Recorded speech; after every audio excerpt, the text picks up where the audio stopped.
Hey, g'day, boys and girls, Sheilas and blokes. My name is Jacob, the Hammer Aficionado, and today I thought I'd share with everyone my current hammer build for Monster Hunter Wilds. My goal with this build was to maximize my potential damage while keeping a few comfort skills slotted in for a more casual style of play. If that sounds good to you, then great, you're in the right place. For this build, you'll want to start with the following armor pieces: Gorehelm B, Guardian Folger Mail B, Guardian Folger Vembraces A, Guardian Sacred Coil A, Goregreaves B, and lastly for the Talesman, Challenger Charm 2.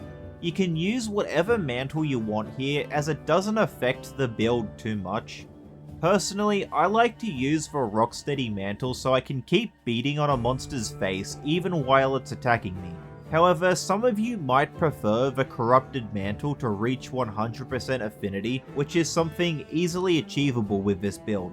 Here's the skills you get prior to adding any decorations. Speaking of decorations, let's get into those now. However, Monster Hunter Wilds unfortunately brought back the rubbish RNG decoration system from MH World, meaning that this is the part of the video this build is going to fall apart for some of you, and I apologize, but I can't do much about it. For this build, you're going to want to have 2 Sane Jewels level 1, 2 Physique Jewels level 1, 3 Protection Jewels level 1, a single Mighty Jewel level 2, and 2 Challenger Jewels level 3. With these decorations slotted into the armor, you'll get the following skills: Agitator 5, giving us a sweet boost of 20 attack with 15% affinity while a monster is enraged. Maximum Might 3, for an additional 30% affinity while our stamina is kept at maximum. This here is actually easier to do than it sounds, and I'll get to why shortly. Divine Blessing level 3. A nice comfy skill to have on any build, especially useful here with how bad the hammer's offset attack is, at least in my opinion. If you're like me, then this skill might save your life when you commit to a golf swing but can't quite make it through the whole combo animation in time before you're hit. Anyway, Antivirus 3. This increases our recovery rate after getting the frenzy, as well as increases our affinity by an extra 15% when the frenzy is cured. Overcoming the frenzy already gives you 10% affinity, so comboed with this skill, that is a whole 25% affinity. Constitution 2. This keeps our stamina usage down for maximum might to stay active. Earplugs 2. One of the best comfort skills to have on a hammer set in my opinion. Especially in Wilds now that hammer can freely flow from one combo into a powerful wallop.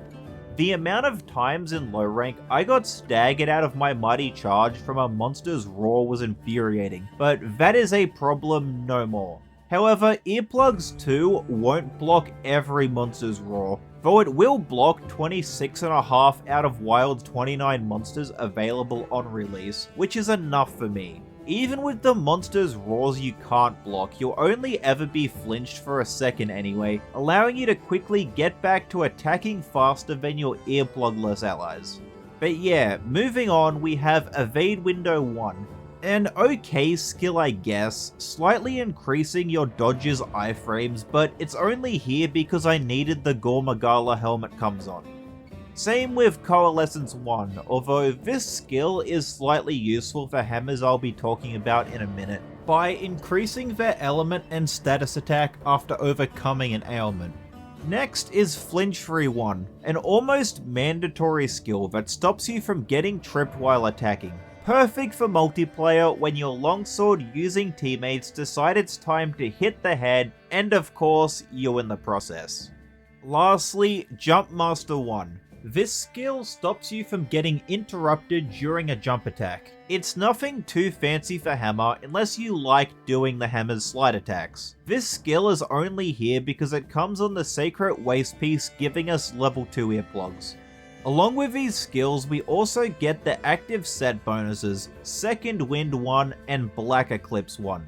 But really quick before explaining them, I want to ask you all to please like, comment, and subscribe. Video engagement is crucial for smaller channels like mine to grow, so please give me a hand here. Cheers. So, Second Wind adds an additional stamina gauge that for some reason doesn't count towards your maximum stamina total. By only using stamina from this gauge, you can keep Maximum Might activated almost the entire hunt, netting us a near permanent 30% affinity increase. Finally, Black Eclipse inflicts us with the frenzy whenever a large monster notices us, so we'll always be able to proc the antivirus skill during the hunt. Now for the weapon, there's two ideal choices to pick from. First is the Artian hammer, boasting fantastic decoration slots with a lot of flexibility for the damage type. I use a Rarity 8 Blast Hammer with 20% affinity, plus 20 attack, and sharpness plus 1. However, the major downside to using a Artian hammer is it's mostly all RNG. So depending on your luck, you'll either have a better or worse hammer than mine here. There is a reroll guide for this, and if you're wondering, yes, I did use it, so don't feel bad if you choose to as well. But if excessive tier 3 tempered monster farming and RNG weapon crafting isn't up your alley, then the Gormagala hammer is a near perfect substitute. This hammer has 210 attack, 20% affinity with 300 dragon element and tier 1, 2 and 3 decoration slots. That also includes critical element level 3 built into the hammer. And just in case 210 attacks sounds like a low number to you, then I should probably explain that I'm using the true damage number display rather than the bloated damage numbers. Reason for this is skills like Attack Boost and Agitator, as well as the Artian weapon infusions and the food buffs display the true damage numbers even if you're using the bloated value. So since I can't change the numbers on those descriptions to the bloated values, I swapped my weapons display in the settings to unify my attack information. Anyway, the Gormagala hammer is likely a better choice for most people, especially if you're new to the endgame or don't want to farm a perfect Artian hammer. Here is the weapon stats with Agitator, Maximum Might, and Antivirus active, using my Artian hammer that coincidentally has the same raw attack and affinity as the Gor's hammer. We get a whopping 230 attack that can be increased further using attack boosting effects like the Demon Charm food buffs along with a nice 90% affinity. And that is 90% affinity that is not dependent on weakness exploit, so you can attack anywhere on the monster you want and still be getting critical hits 90% of the time. Although you really should still just be attacking the head. Of course, these numbers are only this high when all of your skills are active, but thankfully that's going to be most of the hunt, so no biggie. For the decoration skills, I recommend going with critical boost level 5 or as high as you can reach to maximize on that 90% affinity. Put whatever is left over towards something like Charge Up or Hammer's bread and butter skill Slugger.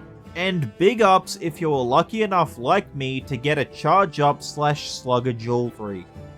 And that is all for my comfy hammer damage build. I hope you like it enough to give it a try for yourself.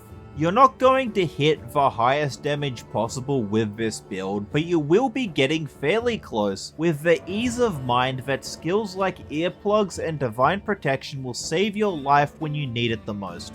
Also, I cannot truly put into words how much it icks me to be using the word build over the correct Monhun term set, but it's a necessary evil to get noticed on the YouTube algorithm. Speaking of that algorithm, please like the video if you liked it, or dislike it if you didn't. I'm open to dialogue in the comments, so why not share your thoughts on my hammer set, or share your own builds below. And subscribe for more Monster Hunter content like this. I reckon I'll share my set every major update, so please look forward to that. Alright, that's all. Have a good one, people. Cheers.